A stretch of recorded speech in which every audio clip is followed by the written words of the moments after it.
Good evening दोस्तों, मैं यश के यादव आपके स्टडी विद विक्रांत चैनल में एक बार फिर से आपका स्वागत करते हैं विद्यार्थियों। जैसा कि आज 12 सितंबर 2020 है। आज जो पॉलिटेक्निक का पेपर हुआ एंट्रेंस एग्ज़ाम का, ये सुबह वाला पेपर हम लोग आज सॉल्व कराने वाले हैं। इसके लिए आप लोग क्रम से देखते जाना, एक एक क्वेश्चन सॉल्व आंसर की सहित बताएंगे। इसके लिए इसमें सबसे पहले सेक्शन ए का पेपर हमारे लोग के पास है। इसके लिए हम पहले फिजिक्स से 25 क्वेश्चन, फिर 25 केमिस्ट्री है, फिर 50 क्वेश्चन मैथ है। इसके लिए हम सर्वेश सर को बुला रहे हैं। इसके लिए आपको फिजिक्स और केमिस्ट्री का क्वेश्चन सर्वेश सर आपको सॉल्व कराएंगे। आइए सर्वेश सर। जी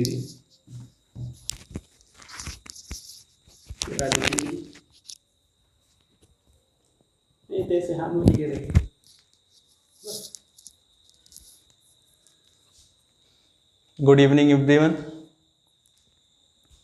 चलिए हम आपको ले चलते हैं फिजिक्स के पेपर में। पेपर आपका 3 भागों में डिवाइड है। नंबर 1 फिजिक्स, केमिस्ट्री और मैथ। आपका क्वेश्चन जो है इन तीनों पेपर का कॉम्बिनेशन है। सबसे पहले हम आपको सेक्शन ए में फिजिक्स पढ़ाते हैं। फिजिक्स जो है इसमें पहला क्वेश्चन दिया गया है कि 2 समांतर तार जिनमें प्रत्येक में एक निश्चित विद्युत धारा I प्रवाहित होती है के बीच में प्रतिकर्षण बल F लगा रहा है। यदि प्रत्येक में विद्युत धारा 2 गुना कर दिया जाए तो बल क्या होगा?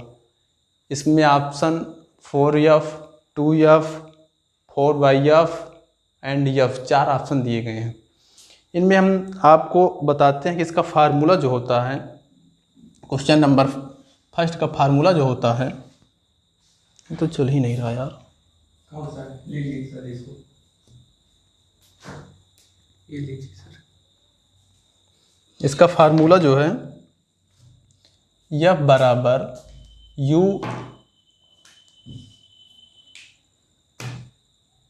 अपान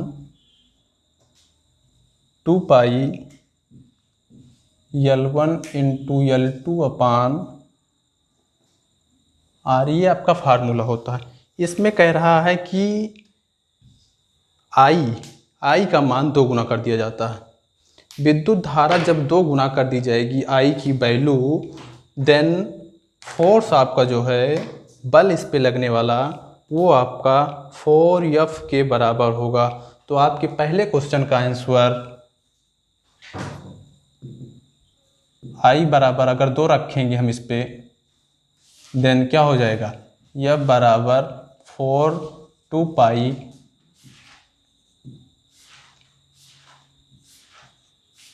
ये आपका 4 हो जाएगा। इससे आपका ये 4 + 4 रहा है, देन आपका आंसर विल बी 4 राइट होगा, 4 न्यूटन। क्वेश्चन नंबर 2 आपका कह रहा है कि यदि एक चालक में 3 मिली एम्पियर की धारा प्रवाहित होती है तो इसमें 1 मिनट में बहने वाले इलेक्ट्रॉन की संख्या लगभग कितनी होगी?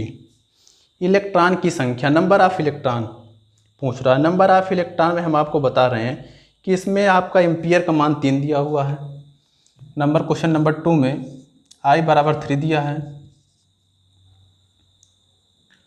I बराबर 3 मिली एम्पियर एंड टाइम आपका दिया हुआ है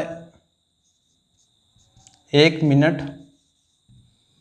1 मिनट दिया हुआ है इसमें। ये जिसमें आपने ये जो मिली एम्पियर दिया, सबसे पहले फर्स्ट ऑफ ऑल इसको हम एम्पियर में कन्वर्ट करते हैं।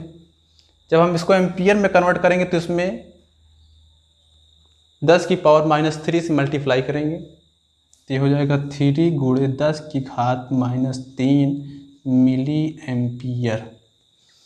जो आपको ये टाइम दिया हुआ है, टाइम को फर्स्ट ऑफ ऑल पहले हम जो है इसको मिनट की बजाय सेकंड में करते हैं।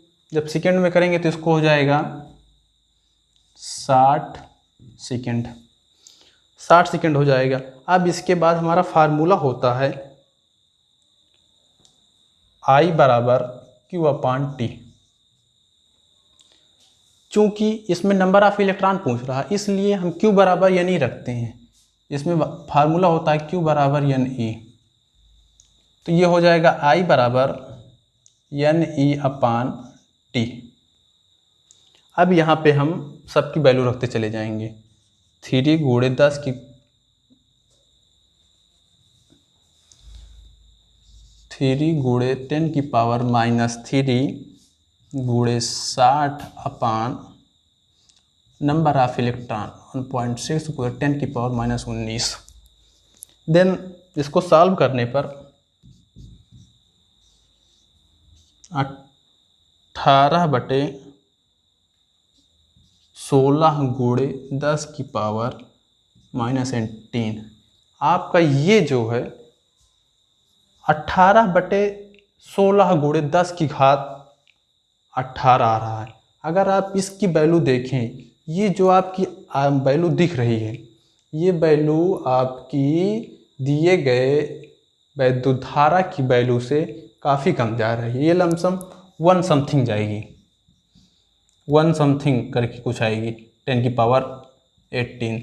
देन हम इसको जो सबसे पहले जो है ये जो 10 की पावर 18 है यही वैल्यू कैलकुलेट करते हैं, जिसका आंसर 10 की पावर 18 होगा।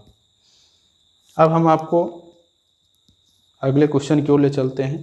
क्वेश्चन नंबर 3, 25 क्वेश्चन दोनों सेक्शन के हैं। क्वेश्चन नंबर 3 हम आपको ले चलते हैं।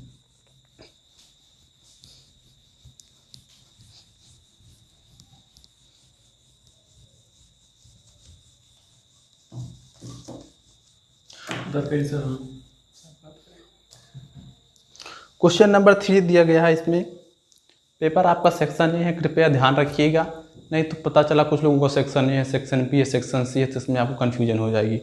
सेक्शन ए का नंबर क्वेश्चन 3 है कि 5 किलोग्राम एक बंदूक से 0.01 किलोग्राम की गोली चलाई जाती है। यदि गोली का प्रारंभिक वेग 250 मीटर प्रति सेकंड हो तो बंदूक किस गति से झटका देगी? आप लोग इसको एक बार फिर से सुन लीजिए कि बंदूक किस वेग से झटका देगी। आप लोगों ने पढ़ा होगा न्यूटन का तीसरा नियम, every action have reaction but opposite direction. ये न्यूटन का तीसरा नियम है, जिसमें इन्होंने बताया था कि जिस वस्तु पे जितना बल लगाया जाता है वो वस्तु भी उसी वस्तु पे उतना ही बल लगाती है। ये हमारे न्यूटन साहब का थर्ड रूल है। इसमें अगर हम आप देख रहे हैं कि 5 किलोग्राम की एक बंदूक 5 किलोग्राम की बंदूक से 0.01 किलोग्राम की गोली चलाई जाती है। यह बराबर फार्मूला आपका होता है एम ए, या तो rate of change of momentum upon delta T. इसको आप इस पे रख के सॉल्व करेंगे तो आपका आंसर जो है वो आपका 0.50 मीटर प्रति सेकेंड आपका आएगा।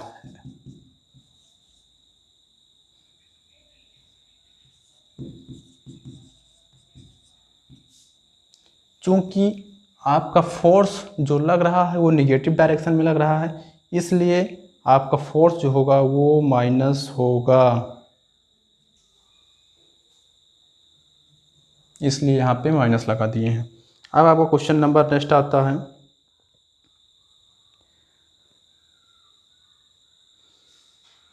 क्वेश्चन नंबर नेक्स्ट कह रहा है कि 150 किलोग्राम का एक स्कूटर 180 किलोमीटर प्रति घंटा की चाल से 150 किलोग्राम का स्कूटर 180 किलोमीटर प्रति घंटा की एक समान चाल से गति कर रहा है, तो 10 सेकंड में रोकने के लिए आवश्यक बल कितना लगेगा?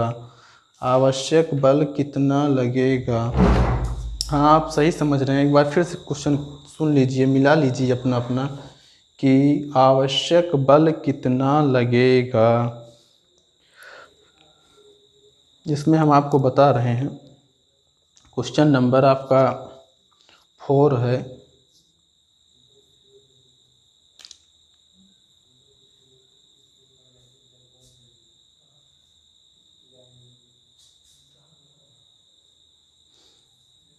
इसमें आपका दिया हुआ है m बराबर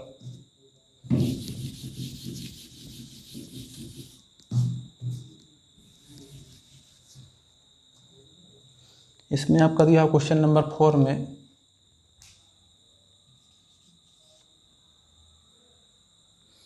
अरे एसके सर,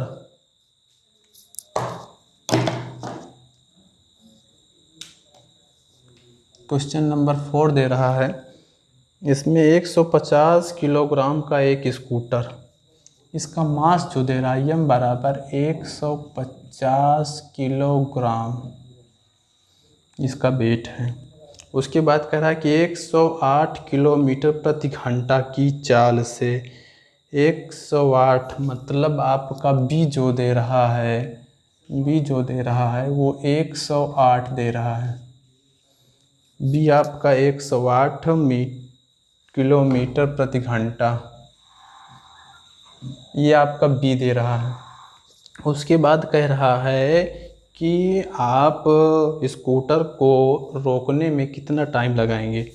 स्कूटर का टाइम देखिए, सबसे पहले फर्स्ट ऑफ ऑल ये जो हमारा किलोमीटर प्रति घंटा है इसको हम मीटर प्रति सेकंड में कन्वर्ट करते हैं। आप जानते हैं मीटर प्रति सेकंड में कन्वर्ट करने के लिए फर्स्ट ऑफ ऑल 5/8 से मल्टीप्लाई करते हैं। 108 गुणे 5/18, जब इसको मल्टीप्लाई करेंगे तब ये हमारा मीटर प्रति सेकंड में आ जाएगा। तो ये हो जाएगा 18×95 बराबर 300 मीटर प्रति सेकंड, 300 मीटर प्रति सेकंड। उसके बाद अब पूछ रहा है कितना बल लगेगा। यह बराबर आप जानते हैं कि इसकी डिफिनीशन होती है बल बराबर rate of change of momentum delta p upon delta t, rate of change of momentum. इसमें आपका डेल्टा पी क्या होता है, पी बराबर m b upon delta t. M की वैल्यू कितना दिया हुआ है 150। उसके बाद वी की वैल्यू कितना दिया हुआ है 3। डेल्टा टी का मान आपका दिया हुआ है 10 सेकेंड में पूछ रहा कितना बल लगेगा। इसको हम डिवाइड कर देते हैं, 15 × 45 450 न्यूटन आपका बल लगेगा।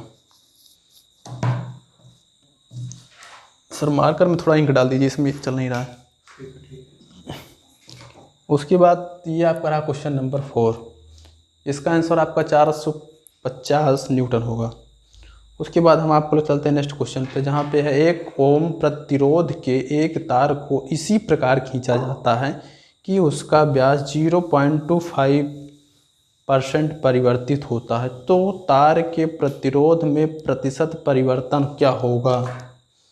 तार के प्रतिरोध में क्या परिवर्तन होगा। इसमें आपको दिया गया है कि एक तार है, इसमें 2 तार दिए गए हैं, दोनों तार को आप समझ सकते हैं कि R1 and R2। 2 question R1 and R2।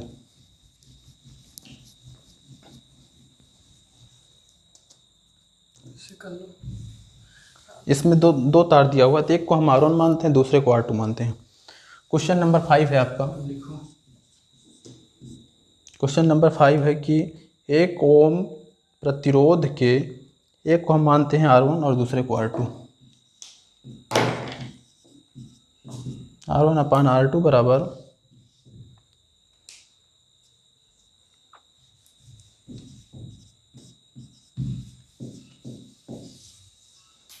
R⁴। अब देखिए इसका रेशियो जो दे रहा है 0.25, ये वैल्यू आप कितनी दे रहा है 0.25।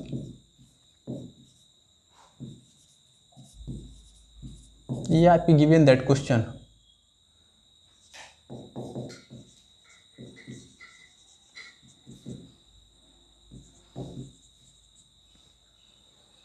अब इसको सॉल्व करने के लिए फर्स्ट ऑफ ऑल हम इसको जब हम सॉल्व करते हैं इस तरह की कंडीशन को, तो जो 4 हमारा ये ऊपर रहता है इसको हम इसी मिला के मल्टीप्लाई कर देते हैं। 4 गुणे 0.25, ये हो गया कितना 100। ये 2 अंक पे दशमलव लगा, 2 अंक पे दशमलव लगा दी, कितना आया 1 आया। देन इसका आंसर जो हो जाएगा वो 1%। हाँ दोस्तों, आप सही सुन रहे हैं कि तार के प्रतिरोध में परिवर्तन जो होगा वो आपका 1% का होगा। आपका प्रतिरोध जो है वो 1% का होगा। अब हम आपको ले चलते हैं जल्द ही, आपका टाइम ना बर्बाद करते हुए नेक्स्ट क्वेश्चन पे। इसमें कह रहा है कि क्वेश्चन नंबर 6 है कि चित्र में दिखाए गए परिपथ के सिरे ए तथा बी के मध्य कुल प्रतिरोध होगा। एक फिगर दिया गया है, हम आपका फिगर ये बना दे रहे हैं। इसमें ए बी 2 पूछ रहा है। आप लोग क्रम से करते चले जाइए। आप लोग ऐसे करने से आप लोग को खुद पता चल जाएगा कि आपका कितना नंबर है, गवर्नमेंट कॉलेज मिलने के लायक हो नहीं। ये आपका देखिए, ये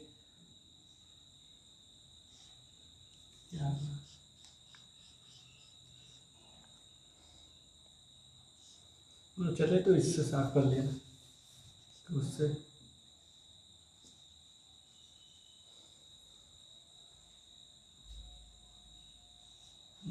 बोर्ड गिर गया था तो मार्कर नहीं चलता है। ये ऐसे करके आपका फिगर दिया गया है, जिसमें आप अगर देखेंगे तो इसकी वैल्यू 10 ओम है, इसकी वैल्यू 2 ओम है, इसकी वैल्यू 2 ओम है, इसकी वैल्यू 2 ओम है, इसकी वैल्यू 2 ओम है। अब इसमें आपसे पूछा जा रहा है कि ए तथा बी, इसमें आपका ए बिंदु यहाँ से आपका लगा है 2 बिंदु, बच्चों को प्रॉब्लम होगी।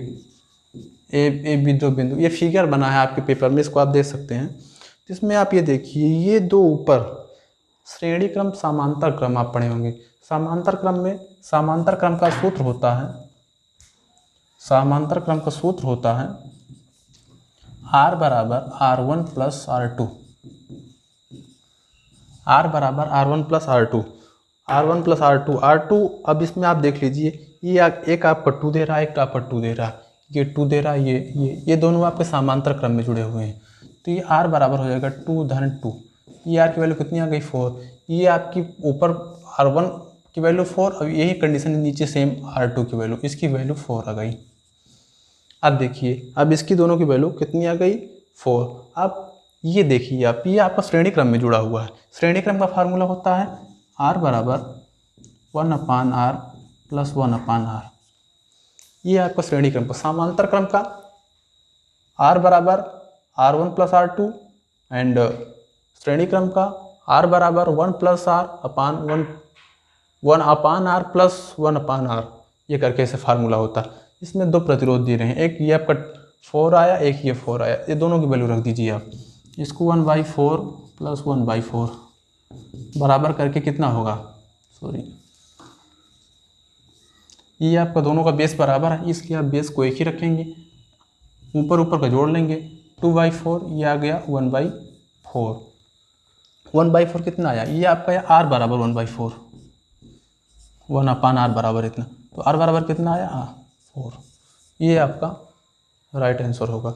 इसमें आपका आंसर जो है वो कितना आया 4 आया। सेक्शन ए में ये ऑप्शन आपका 2 दूना 4, सॉरी आप ये देखो, ये जब 2 से काटेंगे तो 2 दूना 4, 2 आएगा ना।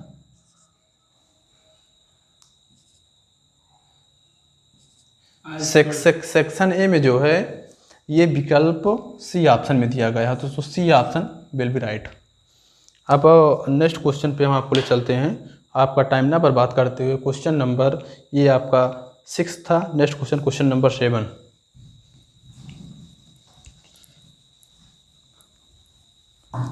ये वाला ठीक है, इसके बाद इससे साफ कर देना। क्वेश्चन नंबर 7 हम आपको दिखाते हैं। क्वेश्चन नंबर 7 जो है, इसमें कह रहा है कि 0 अंश सेल्सियस की 2 किलोग्राम बर्फ को 0 अंश सेल्सियस की 2 किलोग्राम बर्फ को 20 डिग्री सेल्सियस के 8 किलोग्राम पानी के साथ मिश्रित किया जाता है, तो मिश्रण का अंतिम ताप क्या होगा।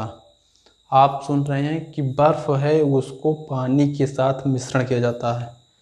बर्फ़ कोल्ड होती है ज़्यादातर पानी की अपेक्षा, इसलिए अगर यहाँ पे हम आपको आपके माइंड के हिसाब से बताएं तो इसका आंसर डायरेक्ट विल भी हम कर सकते हैं 0 डिग्री, क्योंकि वो जितना ठंडा है पानी उतना ठंडा नहीं है, इसलिए इसका आंसर सीधा सीधा आप 0 डिग्री कर सकते हैं।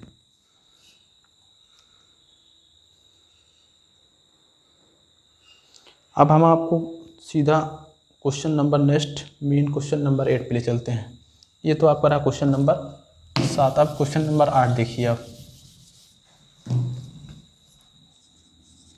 क्वेश्चन नंबर 8 कह रहा है कि किसी एक उत्तल दर्पण जिसकी फोकस दूरी f है, जो एक वस्तु का प्रतिबिंब वस्तु के आकार का 1/n वह बनाता है, जो वस्तु की दर्पण से दूरी होगी।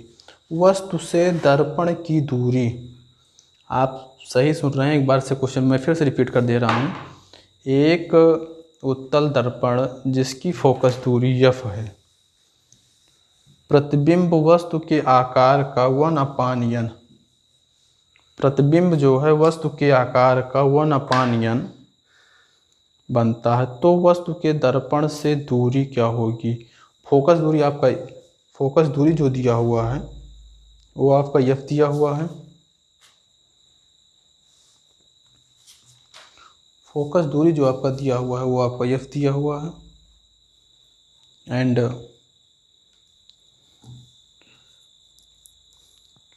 फोकस दूरी जो है आपकी,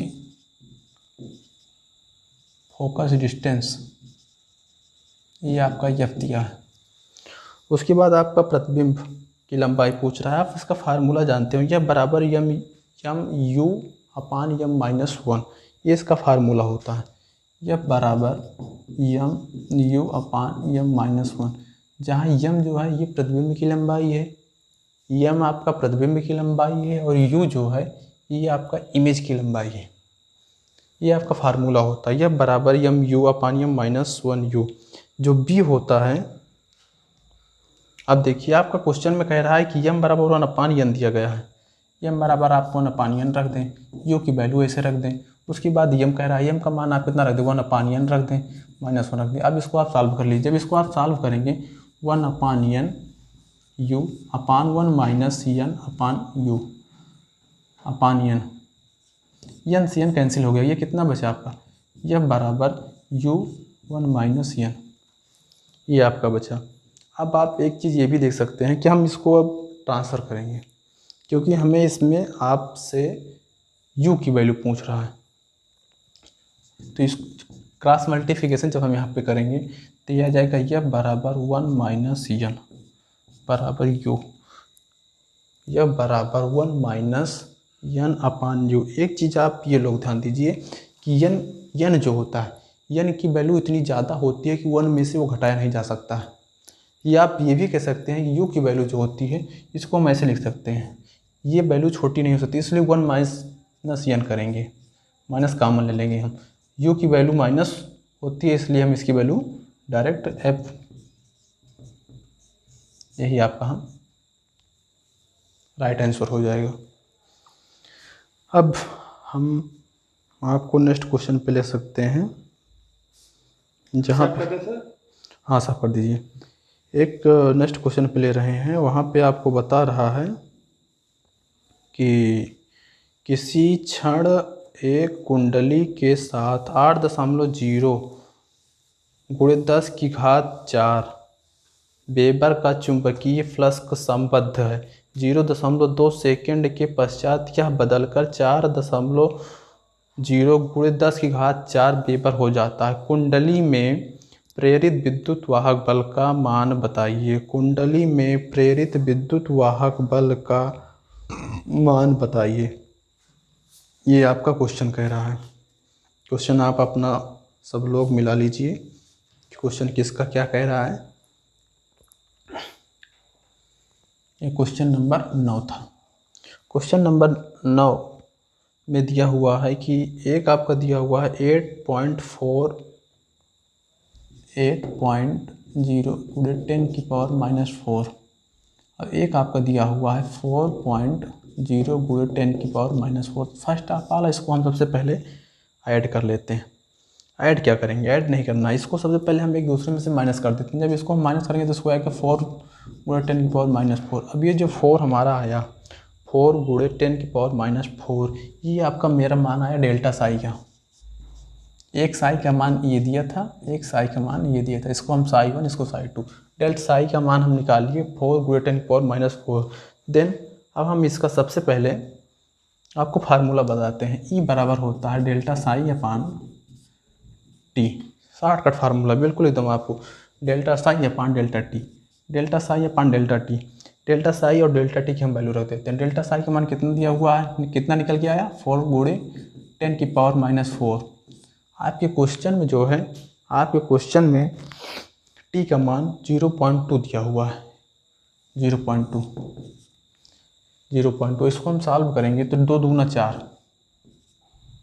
0.2 गुणे 10⁻⁻4, ये इतना आपका सॉल्व करने के बाद आया। जबकि आपके क्वेश्चन में इस क्वेश्चन का कोई भी विकल्प इससे आपका मैच नहीं कर रहा है, बट लेकिन आपका जो फर्स्ट है 0.2 समथिंग, इसको हम इसी पे मार देते हैं क्योंकि ये क्वेश्चन में प्रॉब्लम हो गई दशमलव में, इसलिए हम आप इसको जो है question number 0.2 milli volt solve करते हैं। साई का मान ये रहा आपका आंसर। ये है क्वेश्चन नंबर 9 का आंसर आपका ये रहा। सब पेपर ए में ये ऑप्शन जो है आपको डी में मिलेगा, ये आपका डी सही रहेगा। ये जो पेपर सॉल्व हो रहा है सेट ए है। उसके बाद अब हम आपको ले चलते हैं, सेट ए का क्वेश्चन है, क्वेश्चन नंबर, आपका जो सेट हो। अब हम आपको सीधा ले चलते हैं क्वेश्चन नंबर 10 पे।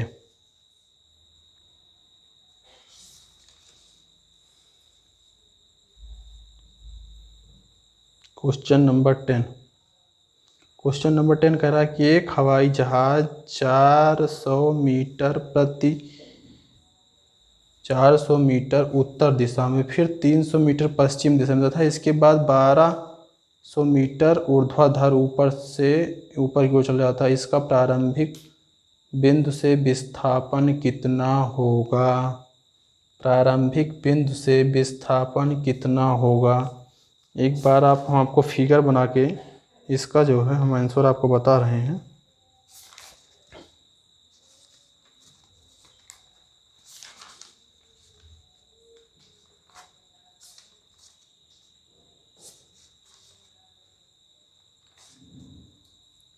क्वेश्चन नंबर 10 है सर।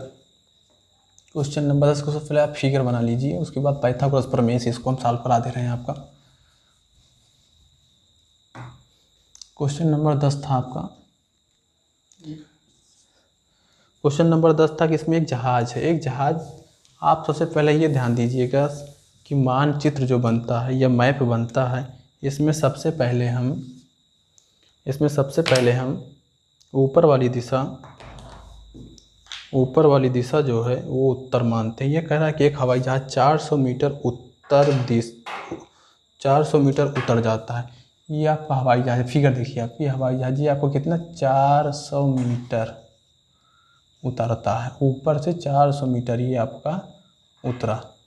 जब 400 मीटर उतरा फिर 300 मीटर पश्चिम में जाता है।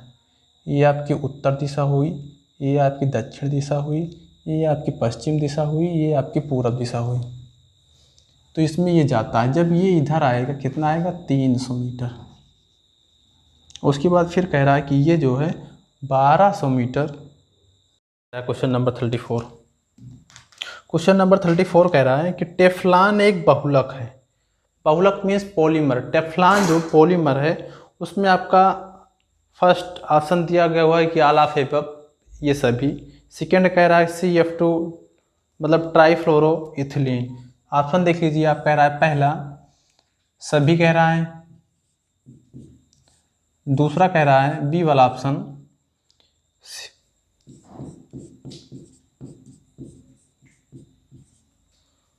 Trifluoro trifluoro ethylene.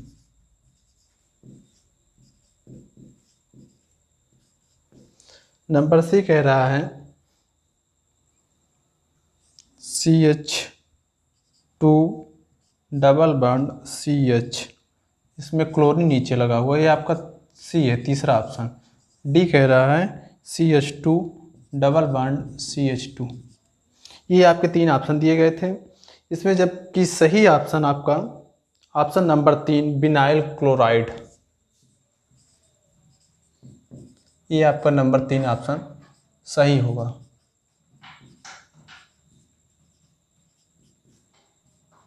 ये आपका नंबर 3 ऑप्शन इसमें सही होगा। अब हम आपको ले चलते हैं क्वेश्चन नंबर नेक्स्ट 35 क्वेश्चन पे।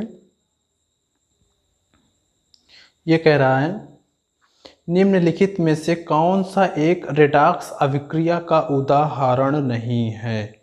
सबसे पहले आपको तो रेडॉक्स अभिक्रिया के बारे में जानना चाहिए, तभी आप बता सकते हैं कौन सी रेडॉक्स अभिक्रिया है कौन सी नहीं है। रेडॉक्स अभिक्रिया ऐसी अभिक्रिया होती है जिसमें कोई भी कंपाउंड वो टूट जाता है बट कोई नया कंपाउंड का निर्माण नहीं होता है।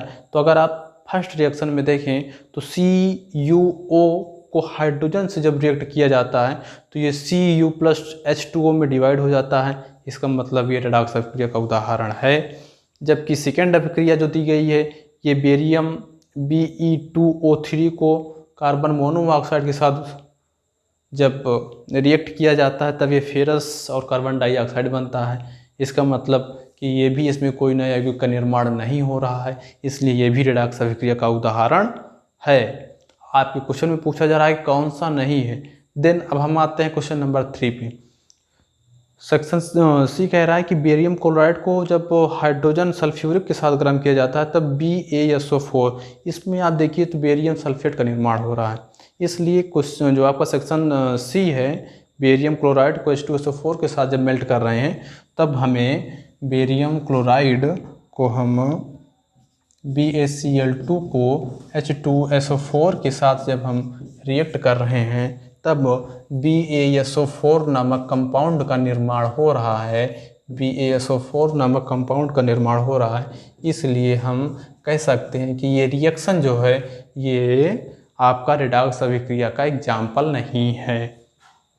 चलिए नेक्स्ट क्वेश्चन, क्वेश्चन नंबर 30। ये आपको क्वेश्चन नंबर था 35। अब आके हम आपको ले चलते हैं क्वेश्चन नंबर 36 पे। पूछ रहा है कि एसटीपी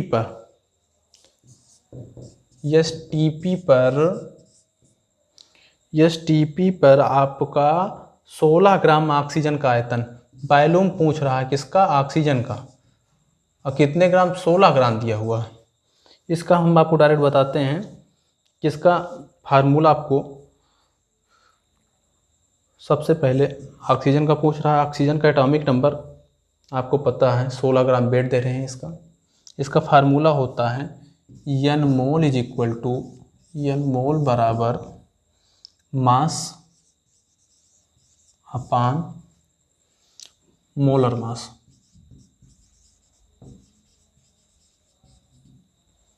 मोलर मास ये कितना दिया हुआ है, मास आपका दिया हुआ है 16। मोलर मास ऑक्सीजन का 32 होता है, परमाणु क्रमांक 16 और एटॉमिक नंबर, इसको जब हम डिवाइड करेंगे तो 0.5 वैल्यू आएगी N की। अब आपका आप जानते हैं Pv बराबर nRT, सीधा सीधा है, गैस का इक्वेशन होता है Pv बराबर nRT। अब इसमें हम P की वैल्यू रख दे रहे हैं, P की वैल्यू इसमें जो दी गई नॉर्मल वैल्यू होती है P की, वो दी गई है इस पे 101.3 पास्कल, 101.3 वॉल्यूम आपसे निकालने के लिए पूछा जा रहा है। N का मान हम निकालें 0.5। R आपका गैस कांस्टेंट है, इसकी वैल्यू 8.31 हमेशा नियत रहती है। उसके बाद T absolute temperature, absolute temperature का मतलब 0 डिग्री, मतलब 27 डिग्री, 0 डिग्री 8.3। उसके बाद R की वैल्यू इस पर हम रखते हैं, R की वैल्यू हो गई, T की वैल्यू 27, इसको हम भी निकालते हैं तो 0.5 गुणे 8.3 गुणे 27/101.3। इसको जब हम सॉल्व करते हैं, सॉल्व करने के बाद v की वैल्यू हमें 11.20 प्राप्त होती है। सॉल्व कर लीजिएगा ये, उसके बाद आपको वैल्यू 11.2 लीटर में मिलेगी। अब हम आपको सीधा क्वेश्चन नंबर नेक्स्ट 37, कौन सा चक्रीय यौगिक नहीं है। चक्रीय यौगिक की अगर हम बात करें तो इसके लिए सबसे पहले आपको किसी भी कंपाउंड का अगर आपको चक्रीय पता करना है तो उसके लिए आपको सबसे पहले उसका फिगर कैसे बनता है, मतलब उसकी संरचना कैसे होती है। जब तक आपको संरचना नहीं पता रहेगी तब तक आप उसके विषय में कुछ नहीं कह सकते हैं। तो यहाँ पे हर एक कंपाउंड दिया गया है और हर एक कंपाउंड का आपको सबसे पहले संरचना निकालनी होगी। जब तक आप संरचना उसको नहीं निकाल सकते तब तक आप जो है किसी भी कंपाउंड को ये नहीं बता सकते कि चक्रीय है या अचक्रीय है। इसके लिए सबसे पहले आपको नियोपेंटेन का सूत्र दिया गया है। फर्स्ट ऑफ ऑल सबसे पहले नियोपेंटेन दिया गया है। नियोपेंटेन का फार्मूला हम आपको बताते हैं C5H10। पहला इधर दिया गया है C5H10, ये आपका नियोपेंटेन है, नियोपेंटेन। उसके बाद नंबर 2 दिया गया है फिनाल। फिनाल का हम आपको सूत्र बताते हैं C4H10, ये आपका सूत्र हो गया फिनाल का। उसके बाद नंबर 3 दिया गया है बेंजीन। तीसरे पे बेंजीन C6H6। उसके बाद चौथा ऑप्शन दिया गया है आपको एंथ्रासीन। एंथ्रासीन का फार्मूला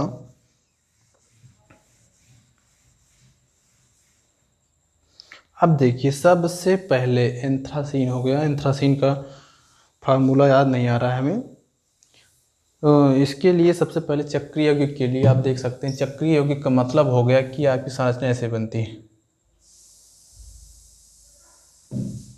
ये आपका अगर संरचना ये बन रही है, आप समझ लीजिए कि कंपाउंड आपका, यौगिक आपका एंथ्रासीन है। अब आप देखिए कि इसमें कितने कार्बन है। एक आपका ये यहाँ पे है, एक हो गया, ये आपका 2 हो गया, ये आपका 3 हो गया, ये आपका 4 हो गया, ये आपका 5 हो गया, ये आपका 6 हो गया। मतलब कि अगर कोई भी कंपाउंड चक्रीय है तो उसमें कम से कम 6 कार्बन की आवश्यकता पड़ेगी। अब आप डायरेक्ट देखिए कि ये इसमें सीधे सीधे 5 कार्बन दिया गया है, इसका मतलब ये जो है चक्रीय नहीं है। इसमें जो है ये आपका जो चक्रीय है, ये बेंजीन आपकी चक्रीय, एंथ्रासीन आपकी चक्रीय, C5H10 जो है ये नियोपेंटेन, ये आपका यौगिक चक्रीय नहीं है। सीधा सीधा हम आपको ले चलते हैं क्वेश्चन नंबर नेक्स्ट 38 पर। क्वेश्चन नंबर 38 कह रहा है कि एक नियत ताप पर किसी गैस को दिए गए भार का आयतन उसके दाब के व्युत्क्रमानुपाती होता है। आयतन का मतलब वॉल्यूम किसके व्युत्क्रमानुपाती होता है? B = 1/T। ये आपका क्वेश्चन कह रहा है, ये कह रहा है क्वेश्चन आपका कि ऐसा कौन सा लॉ है कि जिसमें B जो है वो आपके T के प्रोपोर्शनल होता है, इन्वर्सली प्रोपोर्शनल। इसमें हम आपको बता देते हैं कि आप जब गैस का नियम पढ़ेंगे, रूल ऑफ गैस, तब हम आपको उसमें पढ़ाएंगे कि चार्ल्स का नियम, एवागैड्रो का नियम, लेकिन उसमें आपको ये नहीं पढ़ाया जाएगा। एवागैड्रो का नियम है B = 1/T।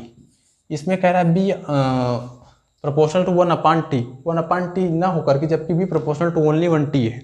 इसलिए इसमें ऑप्शन अगर आप देखेंगे तो इसमें पहला कह रहा है कोई नियम नहीं, फिर कह रहा है एवागैड्रो का नियम है, फिर चार्ल्स का नियम है, बॉयल्स का नियम है। ये रूल तो है बॉयल्स का, बट 1/T करके ना करके 1/T, इसलिए ये नन ऑफ दिस, कोई रूल नहीं है। इसमें से आपका पहला ऑप्शन सही हो जाता है।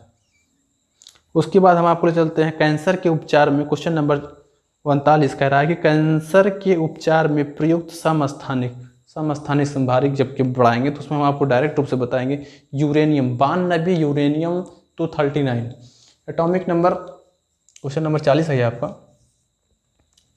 यूरेनियम 92 238। ये जो होता है ये कंपाउंड, इसका यूज हम सीधा सीधा कैंसर के उपचार में करते हैं, इसलिए ए ऑप्शन ये आपका राइट हो जाता है। क्वेश्चन नंबर नेक्स्ट, जल की अस्थायी कठोरता निम्न की उपस्थिति के कारण होती है। जल की कठोरता जो है इसमें ऑप्शन दिया सोडियम के क्लोराइड के कारण, सोडियम एवं पोटेशियम के क्लोराइड के सल्फेट के कारण, सी कह रहा है कैल्शियम एवं मैग्नीज के क्लोराइड एवं सल्फेट के कारण, डी कह रहा है कि सोडियम के सल्फेट के कारण।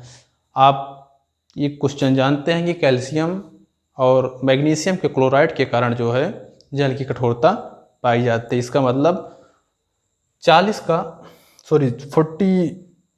का क्वेश्चन नंबर में सी ऑप्शन सही है कि जल की कठोरता जो है वो कैल्शियम और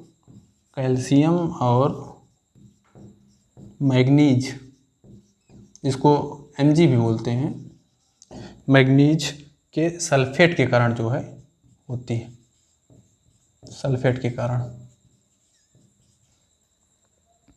क्वेश्चन नंबर 31 कह रहा है कार्बन का सर्वाधिक प्रतिशत किसमें होता है।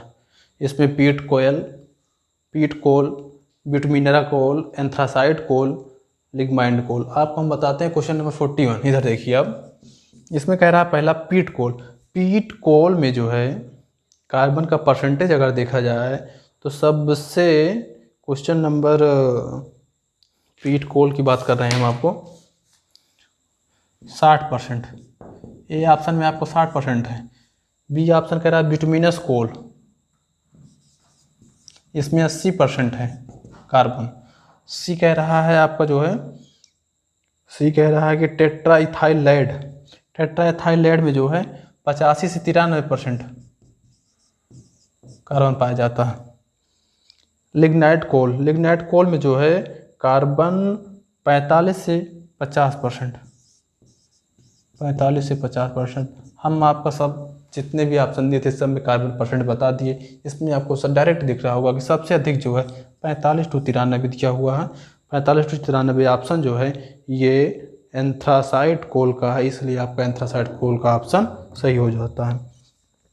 अब हम ऑक्टेन नंबर की बात करते हैं। ऑक्टेन नंबर जब आप पेट्रोलियम पढ़ेंगे तो उसमें ऑक्टेन नंबर के विषय में आपको जानकारी मिलेगी कि ऑक्टेन संख्या का मान शून्य किस में होता है। Iso octane, n heptane, number 3 है टेट्राइथाइलेट, नंबर 4 है कि एन हेप्टेन। इसमें जो है 42 के क्वेश्चन में ऑक्टेन नंबर जो है शून्य की वैल्यू एन हेप्टेन में होती है। ऑक्टेन नंबर शून्य इन द एन हेप्टेन्स। आगे हम आपको चलते हैं क्वेश्चन नंबर 43। इसमें कह रहा है कौन सा गलत है, मतलब मैचिंग के लिए दिया गया है। धावन सोडा है, उसका फार्मूला दिया गया है NaHCO3, milk of magnesium MgOH2 and सिरका CH3COH and quick lime CaO, जिससे दूधिया चूना भी कहते हैं। इसमें अगर हम देखा जाए तो मैं आपको डायरेक्ट बता देते हैं, धावन सोडा तो होता है, एक धावन सोडा होता है, एक बेकिंग सोडा होता है। धावन सोडा और बेकिंग सोडा, धावन सोडा का फार्मूला, बेकिंग सोडा का फार्मूला, ये दोनों आपस में कंफ्यूज कर देते हैं। जबकि धावन सोडा का फार्मूला, धावन सोडा का फार्मूला ये आपका होता है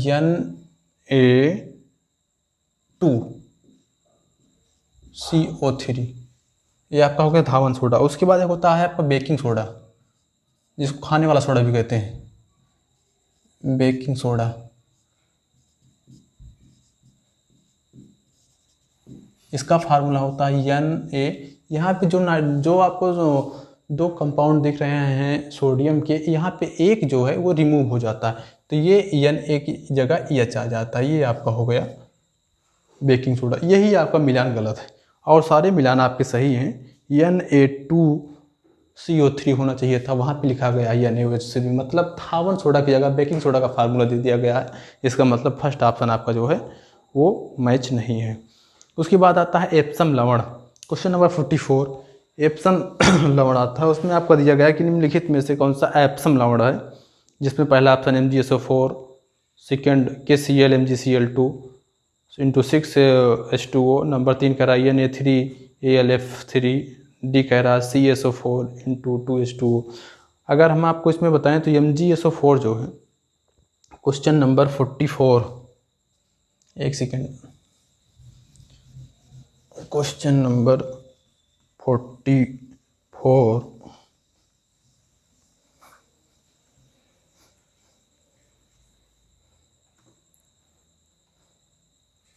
मैग्नीशियम सल्फेट पहले लिखा है, MgSO4 पहला है MgSO4, दूसरा कह रहा है MgSO4 KCl MgCl2, तीसरा कह रहा है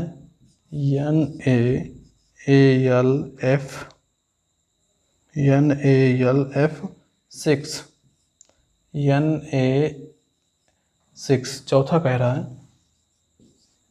कि CaSO4 इंटू 2H2O। ये आपका चारों ऑप्शन दिए गए हैं, जबकि इसमें से जो है पहला जो है मैग्नीशियम सल्फेट है, दूसरा कार्नेलाइट है। ये किसका फार्मूला है? MgCl2, ये कार्नेलाइट है।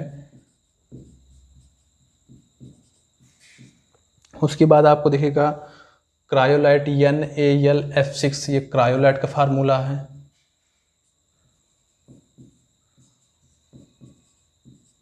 उसके बाद CaSO4, ये कैल्शियम सल्फेट है।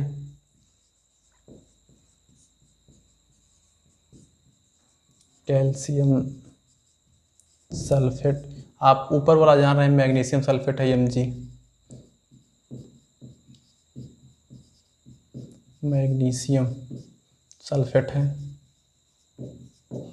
इसमें अगर सही आंसर की बात की जाए तो आपका MgSO4